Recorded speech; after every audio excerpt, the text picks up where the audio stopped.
Okay, I wanted to blend this for you guys. So I start here, so I know you guys get mad when I go too fast.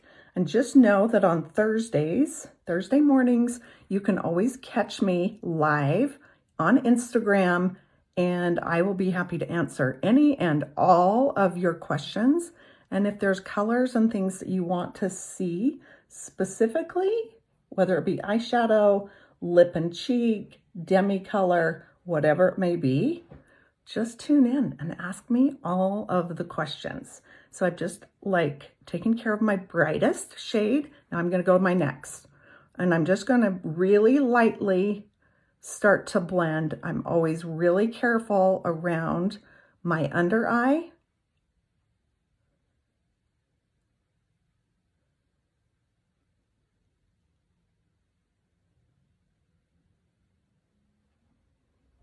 I'm going to flip the brush over, and I am using the detail brush. And I'm just going from lightest to darkest.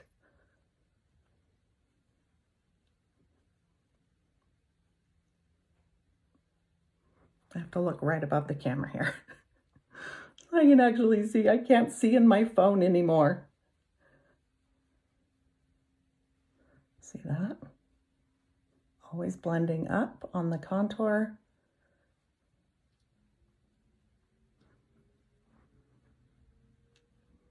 Blending down here on the contour. Up, up. You can see I put some bronzer in there as well.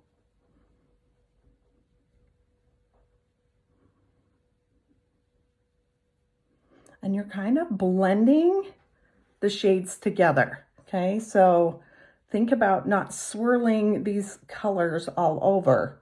You are literally just blending the edges together, always around your eyes, tap, tap, tap. And if you tend to get a little heavy-handed with your makeup application, don't be afraid to take your setting spray and on a damp perfector sponge, spray the damp perfector sponge, and then you can tap it. This is going to help pick up any excess product you might be placing so that you get a really natural look. Now you can see I didn't put enough blush on, so we're going to go in, add a little bit more of the Ever Red. I like to add this after anyway. I think it's just so pretty. Let me know if you need help choosing colors.